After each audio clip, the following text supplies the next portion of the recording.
Welcome all. इस programme की शुरुआत हम करेंगे उस इंग्लिश की प्रोवर्ब से जो सबने सुनी होगी और सब कंफर्टेबल होते हैं when we listen everything from the horse's mouth. First hand information हमारी जिंदगी के डिसीजन पे, खासकर फॉरेन एजुकेशन के कंसेप्ट में कितना डिफरेंस डाल सकती है, ये हम फील करते हैं उस रिफ्यूजल के बाद, उस नेगेटिव डिसीजन के बाद। जब हम सोचते हैं ये पहले पता होता तो हम अपनी एप्लीकेशन को उस अलग तरीके से ही प्रेजेंट करते, फिर चाहे वो यूनिवर्सिटी हो या हाई कमीशन हो। तो आज ईएसएस ग्लोबल के इस मंच पे we are presenting universities from USA. आप सबको मालूम होगा ईएसएस ने सेलिब्रेट किया यूएसए एप्लीकेशन वीक, जहां पे यूनिवर्सिटीज वाले आके आप सबसे एज अ स्टूडेंट मिले, आपको अपनी यूनिवर्सिटी के बारे में जानकारी दी एंड उन सब मिथ को तोड़ा जिसकी वजह से एक स्टूडेंट अपनी एप्लीकेशन को मिस रिप्रेजेंटेशन की तरफ लेके जा रहा था। तो आज हमारे साथ मौजूद हैं अलग अलग यूनिवर्सिटी के डेलीगेट्स, जिनसे हम सवाल करेंगे आपकी एप्लीकेशन के बारे में, आपके फ्यूचर के प्लानिंग के बारे में, एंड क्या यूएसए वाकई ही उस हाइप को डिजर्व करता है जो आज हमारी नॉर्थ इंडिया की मार्केट में है। ये कहने के मेरे दो मेन रीजन। पहली चीज, इतिहास गवाह है, अगेन दूसरी प्रोवर्ब यहां पे फिट करूंगा, we don't learn from our history whether we are supposed to learn from our history. क्यों? क्योंकि जब भी एक कंट्री ऊपर ऊंचाइयों की तरफ जाता है, उसके साथ साथ बहुत सारे ऐसे प्रैक्टिसेस शुरू हो जाती हैं उस कंट्री के नाम की, जो कि आपको एज एन एप्लीकेंट एक क्वेश्चन मार्क के अंदर लैंड करवाती है। क्वेश्चन मार्क आपके वीजा फाइल के रिफ्यूजल का, आपके प्रोफाइल के उस कंट्री से बैन होने का। लास्ट 2 वीक्स में हमने ऐसी न्यूज यूएसए के साथ जुड़कर बहुत सुनी और पढ़ी है न्यूज़पेपर के अंदर। तो यू एज अ स्टूडेंट किन किन चीजों का ख्याल रख सकते हैं अपनी एप्लीकेशन के लिए, किन किन पॉइंटर्स के लिए आप केयरफुल होंगे अपने कंसल्टेंट के सिलेक्शन के लिए, एंड और बहुत सारे सवाल जो आपके मन में चलते होंगे, we would try to cover that in next 10 to 15 minutes with these university people. तो आइए शुरू करते हैं यूएसए स्पेसिफिक शो जो आपके लिए है, आपके सवालों को एड्रेस करने के लिए। Hello everyone, this is Shelly Gandhi. I am representing Southern New Hampshire University. It's nearby Manchester. It's in Hampshire. SNHU, Southern New Hampshire University. Thank you. Hello everyone, I am Atisha Jain and I am representing Drake University, which is in Des Moines, Iowa, in USA. Hi, good afternoon everyone. My name is Arnab Dasgupta and I am representing Northwood University, which is located in Midland, which is in Michigan.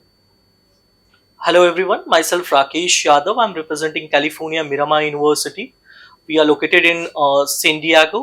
तो ये हैं हमारे guest, honourable guest, जिनका experience US education and अपनी universities के अंदर extreme है। तो आइए शुरू करते हैं। ये कुछ सवाल जो इनको रैपिड फायर की तरह शायद लगेंगे, या we can go one by one as per their willingness to answer. तो सर एंड मैम, अब सबसे सवाल है, यूएसए की आज पॉपुलैरिटी 2024 के अंदर we are looking at it's going sky high. तो इसका खास रीजन जो आप देख सकते हैं, मैं स्पेसिफिकली बात कर रहा हूँ नॉर्थ इंडिया के एंगल से। तो आपके एक्सपीरियंस में एनी स्पेशल रीजन इस स्पाइक हाई एप्लीकेशंस और इंक्वायरीज का? क्योंकि हमारे ऑफिसेज में इंक्वायरी डबल हो चुकी है फुटफॉल के यूएस के लिए। Anything, anybody? Yeah, absolutely. I would like to share over here my point of view. Because if I talk about specifically US, okay, previously if I talk about in North market, people used to look forward for the Canada, for the other countries, okay. But now, as you know, that US offers like a best degree on globally, so that's the reason the major attraction come forward from North market. I would like to say it is not about just for the North market. On pan India level, it is coming for the US right now. So US, it's kind of like a suitable destination for everyone in term of if I talk about all the Fortune companies are located in US, they have their headquarters over there. So everybody like to work in US, study in US. So that is a major reason why we are getting major attraction from across the pan India level for the US. Yeah, I would like to add one point in Mr. Yadav's conversation. Absolutely, as I am taking care of North India, so North India के students जो है, अगर हम पिछले 6-7 months का criteria देखते हैं Canada का, सो कनाडा के अंदर there are lot of changes. तो स्टूडेंट्स उसके अकॉर्डिंग जब डाइवर्ट होते हैं, तो USA is the first prime country इस टाइम जिसमें हमारे पंजाब के, नॉर्थ इंडिया के स्टूडेंट्स डाइवर्ट हो रहे हैं। US is the only country जिसमें आपका ट्यूशन डिपॉजिट जो है वो आफ्टर वीजा अप्रूवल है। So this is also a major point जिसमें यूएस को वो फर्स्ट प्रेफरेंस दे रहे हैं in spite of other countries. And to add to that, I would also like to say that बच्चे जब पढ़ने जाते हैं, they want to kind of earn. They want to earn in dollars because Right. they're spending lakhs of rupees, True. right?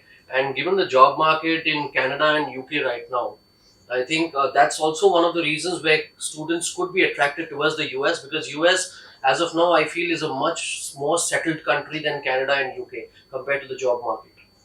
Absolutely. Okay, one of the biggest attraction, जैसे आप सबने बताया about job market, quality of education and much more, एक बहुत बड़ा advantage जो मुझे US का बड़ा पसंद था, that is OPT and CPT. However, बहुत सारे students को इसकी translation समझ आती है एक internship जो हम कर लेंगे and जो work permit after study मिलेगा। तो anything जो technical आप लोग students को guide कर पाए, that what is the importance of CPT during the studies and OPT, और आप इसको अपनी पूरी प्रोफाइल बिल्डिंग के लिए कैसे यूज कर सकते हैं अमंगस्ट योर एजुकेशन, ताकि आप एजुकेशन के बाद you should be ready for the job market at the expense of those 4 years और 2 years जब आप मास्टर्स करते हैं, please. So, if I talk about the CPT and OPT option, most of the student in India, they are not clear about this thing, like what is the CPT and OPT. They merge this two things together and they think it's all about work. So CPT, it's totally a different thing. CPT is like a curricular practical training. It's all about you have to do simultaneously when you are studying. Okay, it's more about you. Suppose curriculum practical training, it is all about like that. Suppose you are currently pursuing a MBA in finance. Okay, so you cannot do a job something related to a technical or something. It should be related to your program. Okay, that is called a curricular practical training. OPT, once you complete your program, so accordingly you will be get a 2 years of a work visa, which is optional training. You can do that.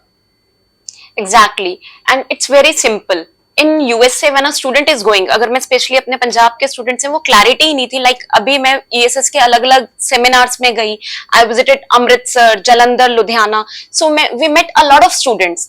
I was so happy, I was so astonished कि students की इतनी queries थी and they were very positive about USA. So OPT and CPT का मैं बहुत simple बताऊंगी। OPT, when you are completing your education you will get OPT and it completely depends कि आप किस कोर्स में जा रहे हैं। आई मस्ट से ईएसएस की जो टीम है वो आपको बहुत प्रॉपर गाइड करेगी, because there are 2 sort of courses in USA, STEM and non-STEM. The full form of STEM is science, technology, engineering and mathematics. So on the basis of that discipline you will get your course, जिसके लिए आपको definitely ESS की team guide करेगी, and on the basis of that you will get your OPT. अगर एक student STEM based programme में जा रहा है, that student will get OPT for up to 3 years.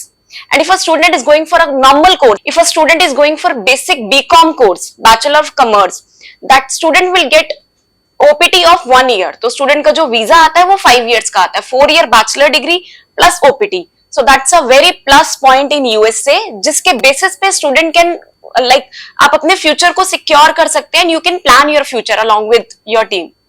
So as Shelly said it correctly, and OPT and CPT में there are ample of opportunities, and apart CPT आप during the study कर सकते हो and OPT आप after your studies कर सकते हो. Now there are professional career development services on premises in the university too, which help the students get through. आपको कहीं में भी डिफिकल्टी आती है, आप करियर डेवलपमेंट सर्विसेज पे जाएं, आप उनको रीच आउट करें, एंड अगर आपको कहीं पे जॉब आपको इनफैक्ट सीपीटी या ओपीटी अपॉर्चुनिटी मिलती भी है, आप प्रोफेशनल करियर डेवलपमेंट सर्विसेज पे जाएं एंड बताएं कि आपने कहीं अपॉर्चुनिटी देखी है। वो आपको आपके सीवी बनाने में भी हेल्प करते हैं एंड आपको प्लेसमेंट में भी हेल्प करते हैं। However, none of the universities in the US assures you the placement. वो आपको अपनी कैपेबिलिटी पे ही करनी है। Right, and also one more thing I think about OPT, I think my colleagues here can confirm that for example, if a student gets a job while he's studying, for example, right now for example, a business analytics student, right? In the second year gets a job, Right. right? So while he's studying, if he's working, that period he's working will be deducted from the OPT period OPT. of 3 years. Absolutely, exactly. So that also you should keep in mind, that while you're studying, if you get a job related to your field, and if you're working, so that period will get deducted from the 3 years of OPT which you get.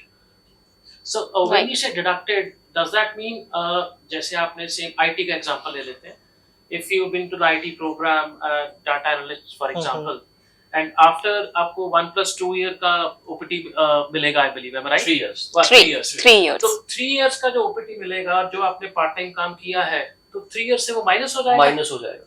So your But- OPT period will be much shorter. Much if shorter. if it will exceed 10 months, months. 10 अगर months. 10 month से कम का है तो नहीं होगा deduct. तो right. Student की advantage है कि डिसएडवांटेज है? Whether student is going here 5 years का वीजा लेके यहाँ से, I would say it is a disadvantage. Yeah. Reason being, if a student is going to study, he should focus only on completing his education. Studies, right. Do well and then get a good job, and OPT. then obviously then you're free to, you know, your Right, world right, is yours. right. Absolutely, क्योंकि I believe I understand जब आप CV बनाएंगे after your completion of your education, तो आप part time में उस job profile को लिखेंगे. बट एज एन एम्प्लॉयर अगर मैं अपनी बात करूं, if your job is experience is after your degree and a full time experience, that will have a different impression on my side. ये full time engaged था अपनी IT skills को लेके, that means more ready into the job market rather than कई बार full time और part time के job responsibilities में फर्क होता है, जहाँ पे अगर एम्प्लॉयर, अगर मैं एम्प्लॉयर हूँ, जैसे मैंने कहा, I may pull myself back of giving an employment to a person like this. So that's very technical. Thank you Right. very much for that. चलो अब बात शाली जी ने की स्टेम एंड नॉन स्टेम की. तो मेरा एक एक्सपीरियंस रहा है when I work with lot of schools and colleges in north India, that वहां पे मैं एक लाइन बहुत अक्सर बोलता हूँ, नेक्स्ट 10 years में क्या प्रोफेशन आने वाले हैं, क्या ऑक्यूपेशन आने वाले हैं, ये हमें भी नहीं पता. और ये लाइन आज की डेट में आई थिंक हर कोई करियर काउंसलर बोलता है, बिकॉज एक्चुअली जिस हिसाब से दुनिया चेंज हो रही है एंड जिस तेजी से दुनिया चेंज हो रही है, क्या एजुकेशन उस तेजी से चेंज हो रही है? क्वेश्चन क्या है मेरा एग्जैक्ट. ऐसे मंच पे जब मैं जाता हूँ, people normally compare Indian education with foreign education. Right. It's a normal thing that we do as a career counsellors. अब जब वो कंपैरिजन आता है, तो आपको क्या फील होता है? बिकॉज आप बड़े क्लोजली यूनिवर्सिटीज के साथ काम करते हैं यूएस में, एंड इंडियन एजुकेशन सिस्टम भी आपको अच्छी तरह पता है. तो क्या ये एक्चुअली फैक्ट है, there is a gap between Indian education system and what is actually required by the employers worldwide? ये मैं क्यों बोल रहा हूँ employers worldwide? क्योंकि मैंने इमिग्रेशन केसेस के अंदर देखा है, you can do MBA from a top university in India, अच्छी खासी जॉब है, पर फिर भी 5 या 10 साल बाद बाहर जाने का विचार आता है विद द फैमिली. आज हम यूएस सेटल होते हैं, कनाडा सेटल होते हैं, पर जहाँ पे वो एम्प्लॉयमेंट की बात आती है, तो फिर भी उनको कुछ स्ट्रगल करना पड़ता है उस गैप को भरने के लिए, जो उनके एक वर्क कल्चर का हिस्सा है या काम करने के तरीके का हिस्सा है. अगर मैं क्वेश्चन समझा पाया तो in terms of what do you think, क्या ये एक्चुअली फैक्ट है, देयर इज अ गैप जो वर्ल्ड वाइड जॉब मार्केट ढूंढ रही है, that is fulfilled by foreign education, specially USA? क्या ये फैक्ट रहेगा? I agree with your point. I agree with your point, sir. Because if I talk about USA education, USA is 90% technical based courses we have. Like आज के time पे maximum student जिनसे हम मिल रहे हैं, चाहे वो 12th पास है या बैचलर डिग्री होल्डर है, they are asking for cyber security, they are asking for business analytics, information technology based course. So definitely I completely agree with your point sir, कि स्टूडेंट्स का एज पर, अगर मैं India की studies की बात करूँ, यूएस की स्टडीज की बात करूँ, we have studied like maximum theory based programmes, and वहां पर अभी जो चल रहा है वो मैक्सिमम प्रैक्टिकल बेस्ड प्रोग्राम्स है. That's why students are eager to study in USA. To add to that, I think I agree to a certain bit, but I would like to I would Right. differ on one point, that firstly, yes, definitely, US, they involve a lot of case study, wise Right. study. Like, they get in big people from various companies, they come and discuss case studies, and that's how they solve solutions and all of that. Now in India, why do we think that IIM and IT guys are paid higher than a normal university guy? Simple fact, IIMs also, I think they follow that case study method of studying, which is why they're far superior in solving solutions when a company is in a particular situation, right? So yes, there is a difference, but India, I think, slowly is adapting to Yes, that, looking at slowly. the global market. Absolutely. Right. And just to add, so US also provides a world-class education and an industry-vetted curriculum, which is the utmost priority that we see. अब इसमें एक चीज मैं अपने experience से add करूंगा, one of the counselling sessions I normally ask students या उनके पेरेंट्स को, अच्छा इस कंट्री में ही क्यों जाना है? तो I remember asking a parent about the question, अच्छा यूएसए में क्यों करना चाहते हो? क्योंकि इंटेंशन पता लगती है, ओके वहां जाके कोई रिलेटिव फैक्टर है या एक्चुअल स्टडी है। एंड फादर का बड़ा इंटरेस्टिंग आंसर था, भाई साहब इसके आगे तो मार्स ही है, मतलब और कोई देश हमें दिखता नहीं है यूएस के आगे इस पूरे ग्लोब के ऊपर। तो वहां पे ना वर्ल्ड क्लास एजुकेशन का टैग बिल्कुल फिट बैठ जाता है यूएस में आके। So that's one commendable thing about the education. See, I believe education हमेशा हमें wings देती है। And इंडिया का अगर स्टैट्स देखें थोड़ा सा, जितना from my school of thought I'm talking, education is a passport to a better life. ये आम तौर पे हम अक्सर सुनते हैं for all middle class, upper middle class, lower middle class, जो भी आप सोचना चाहें, but it's actually a passport to a better life. इसलिए पढ़ाई पे ज्यादा जोर मिडिल क्लास फैमिलीज का पड़ता है, पढ़ ले बेटा कुछ बन जाओगे, पढ़ लो बच्चों कुछ बन जाओगे। You know, we have grown up by listening to all those examples, at least in my family. You know, अच्छी नौकरी मिलेगी अगर पढ़ोगे तो यूएस इंटरनेशनल एजुकेशन आज एक्सेसिबल है हर उस स्टूडेंट के लिए जो एक्चुअल में पढ़ने के बाद अपनी जिंदगी बनाने की इच्छा रखता है। अब जब मैंने ये कहा गाइस, तो अब एजुकेशन के साथ आते हैं बहुत सारे वेज आउट। जो ये मिथ है या जो ये सच्चाई है एडवर्टीजमेंट की या एजुकेशन सिस्टम ऑफ यूएस की, जहां पे विदाउट आइल्स विदाउट पीटी भी स्टूडेंट अप्लाई कर सकता है। सो आपके एक्सपीरियंस में जो स्टूडेंट विदाउट आइल्स अप्लाई करता है, is that a good move, और विद आइल्स करके ही आप एजुकेशन के लिए ट्राई करें? In your experience I am talking, not particular about your university, in your experience, क्योंकि आप बहुत सारे स्टूडेंट्स की काउंसलिंग कर चुके हैं एंड आपका एक्सपीरियंस होगा आपकी यूनिवर्सिटीज के साथ जहां पे कौन सा सक्सेसफुल हुआ कौन सा सक्सेसफुल नहीं हुआ। So what is your take on that? So I want to share my view on this.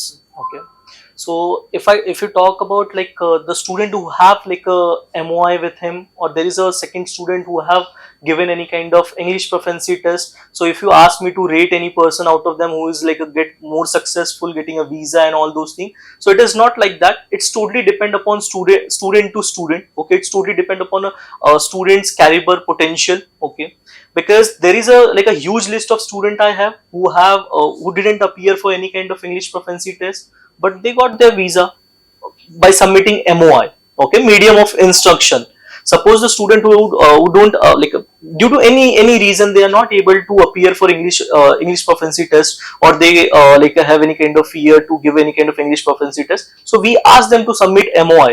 By submitting MOI also you can get admission in many universities in US. For example, if I talk about California Miramar University, we are accepting MOIs. So it is not like that if you don't have an English proficiency test, so your chance for going to US, it's it is not that good. So it is not like that. That is totally a myth. If you have a MOI, you can go for US. But just to add, I still feel that yes, we are going to an American country, and giving the language score should be utmost priority. I mean that we are going to an American country and we do not want to perform, we do not want to pursue the English language test. Why so? That's actually a big question. So now that we see, we have different options. We have IELTS, we have PT, Duolingo, and whatnot. So I believe that MOI should be still avoided, and that should be the last case to accept. I think to add to that, I think us as Indians, we are a little scared of exams. Overall. Yes. Right. जो हमारे career path में नहीं use होना, हम क्यों दें, हम क्यों करें? Right, IELTS, Duolingo is something different. ठीक है, बाहर जाना है, अगर इसके ये एग्जाम दिए बिना जा सकता हूँ तो क्यों नहीं? That's the Indian mentality. Yes. Right. So yeah, like MOI, non-MOI, US earlier was very strict on this. Most of the colleges would only accept students with TOEFL or IELTS. But right now, given the numbers, I think they've also understood that बिना IELTS के बच्चे भी अच्छे होते हैं. अच्छा, absolutely. If your percentage is good, Exactly, right? exactly. And ultimately, see, it's at the counter what you talk to the visa consulate. So if your vocabulary is good, if you're confident, MOI or IELTS does not matter. Right. I want to add one more point over here. I already saw many student in my counseling career where I encountered with the student जो English proficiency test वगैरह देने के लिए दे scared okay कि अगर मैं दूंगा कम स्कोर आएगा then I will be not eligible for the same. But they are well spoken in everything. They got the visa approval. It is at the end of the day what's my vision? Okay, what's my goal? My goal is to reach US. Okay, whether I'll go with the IELTS or whether I'll go with the MOI, that's a secondary thing for me. If at the end of the day, if I'm going to sit in front of visa officer, I have to speak in English. I cannot speak in Punjabi or Hindi. Okay, so if I'm a well spoken, then you can go with the MOI. There's nothing wrong with that. Well मेरा भी इसमें I won't say mix opinion, I have a straight opinion on this. देखिए, एक eligibility test होता है जिसमें आप IELTS PT देके ऑस्ट्रेलिया जा सकते हैं, उसके बगैर नहीं जा सकते. That's means one the must test. Whereas us के अंदर it is your personality that makes you flourish. अब कई बार देखा है मार्कशीट में आप 90% हैं पर इंग्लिश का एक सेंटेंस नहीं बना पाते. कई बार देखा है मार्कशीट में आपके एवरेज मार्क्स हैं but you are good in English because the exposure that you have as a person will actually make you fit to expand your horizons उस कंट्री में अंदर जाके. तो आज आप यूएस के अंदर विदाउट IELTS 100% जा सकते हैं, बट क्या आप वहां जाके कामयाब होंगे ये डिपेंड करेगा आपकी पर्सनालिटी और लैंग्वेज स्किल्स के ऊपर. एक IELTS का स्कोर कार्ड आपको वहां पे सक्सेसफुल होने की गारंटी नहीं दे सकता लैंग्वेज के अंदर, क्योंकि मोस्टली स्टूडेंट जैसे सर ने कहा that it is just an examination that they take, और उससे वो डरते हैं. उनके लिए वो क्या है, एग्जाम खत्म तो उनका इंग्लिश भी खत्म. That's I have actually practically seen those people जो इंग्लिश के बहुत सारे नोटबुक्स फिल करेंगे during the training of IELTS and PT, but once the exam is over they are feel so relieved and that this is done. But without IELTS without PT आप किसी भी country में जाके तभी successful होंगे अगर आपका भाषा पे कमांड है, क्योंकि वहां जाके आप अपनी मदर टंग के सिवाय इंग्लिश बोल के ही सक्सेसफुल हो सकते हैं. Your mother tongue can get you connected with the local population जो आपके इंडिया से आपको मिलेंगे, but work culture, university, assignment, friend circle सब इंग्लिश में चलेगा. So if you are confident please go for it. But इसलिए अप्लाई करना क्योंकि मुझे एग्जाम नहीं देना एंड मैं कॉन्फिडेंट भी नहीं हूं, that is share wastage of time and money.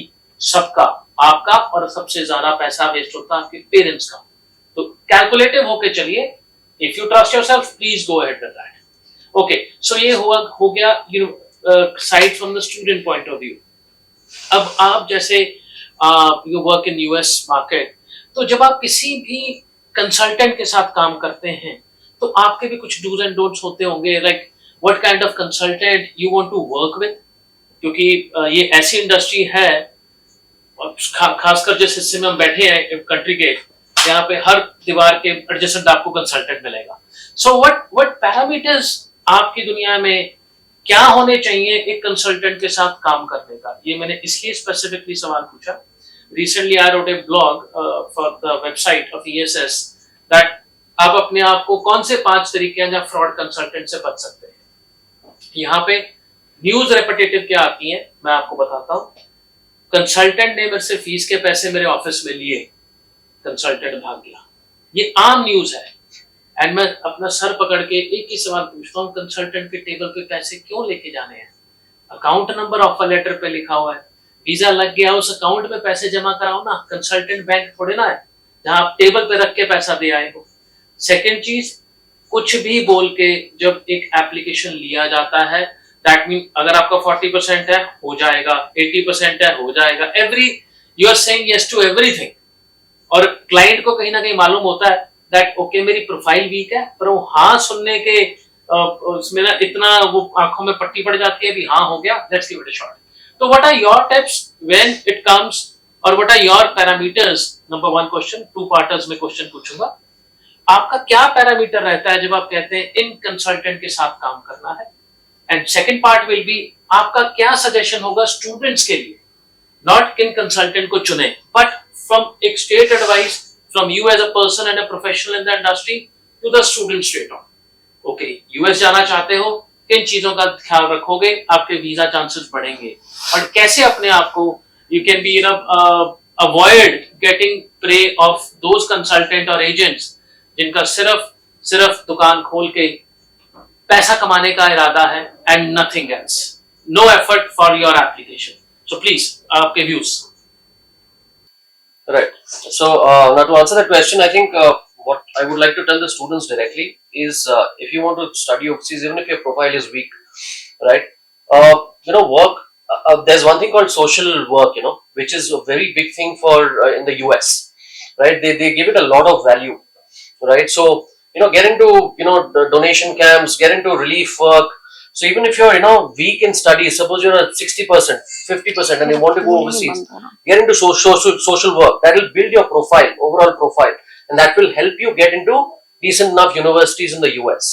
And now coming to what parameters, well, I think basically you need to look at the kind of profile of students which like ESS, for example. I've been working with them for quite some time, and the kind of profile of students that we get from them are fantastic. We don't have to kind of go back twice thinking that isko visa लगेगा नहीं लगेगा, ठीक है, इस बच्चे का admission होगा नहीं होगा, because they kind of scrutinize everything right at the beginning, and they will only send you students they are confident about.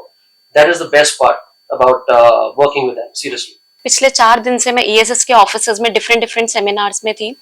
So my university SNHU is selecting representatives जो हमें रिप्रेजेंट कर रहे हैं, जो भी जितने भी हमारे यहाँ पे आरपीज हैं, रिक्रूटमेंट पार्टनर्स जिसे हम बोलते हैं, like ESS is also one of my premium partner. So when you are entering in an office, जब आप ऑफिस में जाते हैं, when you are meeting your counsellor, यहीं पे आपको पता चल जाता है कि सामने जो सर या मैम बैठे हैं ये मुझे यूएस भेज सकते हैं नहीं, बिकॉज वहां पर आपको एग्जैक्टली वो बता रहे हैं. Because I was so happy कि एक स्टूडेंट था जिनके I just take an example, less than 50% थे, तो ESS के काउंसलर ने क्लियरली बोला कि नहीं, आपका पॉसिबल नहीं है. दे वर नॉट लाइक दैट कि हम आपको कैसे भी करके भेज देंगे. सो this is very important. So I was very happy कि यहाँ पर कोई भी स्टूडेंट आ रहा है उसको प्रॉपर गाइडेंस मिल रही है. This is the most important thing I guess as a university as well, कि जो आपको रिप्रेजेंट कर रहे हैं वो आपकी यूनिवर्सिटी को रिप्रेजेंट कर रहे हैं. They are our partners. तो this is very important thing for me. So if I like I talk about from student point of view, अगर स्टूडेंट को कोई like a consultant चूज करना है अपने लिए, तो उसे थोड़े से प्रिकॉशन लेने चाहिए. If I talk about, there is a like we have set it in Punjab market, so I know that everybody knows that. So if I talk about, there is a student case has already happened where people are charging 2 lakh 3 lakh rupees just for an I-20. Okay, and there is a we also encountered with, there is a one incident where like a candidate got issued their I-20 for the program which we are not offering. Okay, so whenever you are choosing any consultant, make sure just check the history, about that particular. It is not like that if someone you have a less percentage in your academics and someone is saying I'll work for you and हो जाएगा, तो आप लेके गए उन्हें कुछ amount दे रहे. ऐसे नहीं वर्क होता यूएस मार्केट में. अगर आपका एकेडमिक्स अगर कमजोर है, आप पहले देखिए, you have to work on it. And second thing, if I talk about, अगर कभी भी अगर आप कोई भी कंसल्टेंट वगैरह अगर चूज करें, first check the history. And if I talk about the ESS Global, so they have 11 branches. Okay, they have a international presence. So it is one of the reputed organization. You can believe on it, and you can accordingly choose your consultant. Look for Google reviews. Absolutely. Yeah, that's most important. Absolutely. Look for reviews and write reviews also. Yes. So that the second person also get some help out of it. Right. And I would like to add one point. यहाँ पर आपको Duolingo के लिए भी proper guidance मिलेगी. Every consultant in the industry, they are not guiding you for Duolingo. IELTS या PT के अलावा there are a lot of students जिनको लगता है I don't want to do IELTS or PT.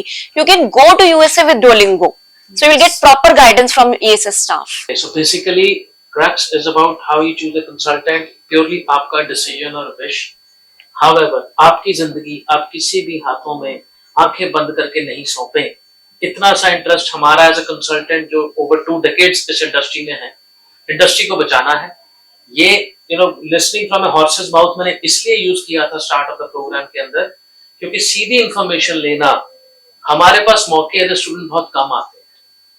वहां पे ये आपको एडवांटेज मिलता है जब यूनिवर्सिटीज वाले ऑफिसेस में आते हैं and they meet and tell you everything as a black and white from the opposite side of the table. आप एज अ स्टूडेंट कितना रिस्पॉन्सिबल हैं अपनी जिंदगी के लिए, ये आपको डिसाइड करना है. एंड एक जेन्युइन स्टूडेंट हमेशा कंट्रोल अपने पास रखेगा. As a student it's my file, as a student my course, as a student my university. It's not जहां आप भेज रहे हो मैं वहां जाऊंगा. अगर आप भेज रहे हो तो मैं डबल चेक तो करूंगा. इट इज नॉट लाइक एक बड़ा एग्जांपल देता हूं मैं इंटरव्यू प्रिपरेशन के अंदर. आप कभी भी उस रंग का कपड़ा मतलब ब्राइट येलो झटक कपड़ा नहीं डालोगे अगर मैं आपको दूं एज ए कंसल्टेंट. आप अच्छे लगोगे, इंटरव्यू पास हो जाएगा. You will not do that, right? Because you आप में खुद के डिसीजन है वहां पे. एजुकेशन भी ऐसे ही ट्रीट होनी चाहिए, खासकर ओवरसीज के अंदर. It's your life, your decisions. तो ये था एक 15 या 20 मिनट का सेशन जो हम कोशिश करके आपके सामने लेके आना चाहते हैं, जो हम लेके आते रहते हैं विद द अवेयरनेस थिंग. मैं बार बार एक चीज बोलता हूं अपने सारे प्लेटफॉर्म के जरिए, इट इज नॉट आपको क्या जवाब मिल रहे हैं, द स्ट्रेस शुड बी आप क्या सवाल पूछ रहे हो. अगर आप बोलोगे क्या सर वीजा मिलेगा, अलसे हाँ मिलेगा. उसका प्रोसेस पूछो, कैसे मिलेगा, कहां पे जाके मैं R&D करूं, क्या पढ़ूं, क्या ब्लॉग्स देखूं, क्या चीजों को अपने आंसर के अंदर यूनिकनेस लेके आऊं along with my R&D. Help me in that. Rather visa मिलेगा, एडमिशन मिलेगी, I think gone the days. दिन बदल गए, क्वेश्चन भी बदलने चाहिए. Well, with this note, I thank you all of you for spending last 15-20 minutes with us with the factor हम लोगों की जिंदगियों में कुछ फर्क डाल सके आपकी दी हुई इंफॉर्मेशन के साथ. Till next time, I say goodbye and see you super soon. Thank you.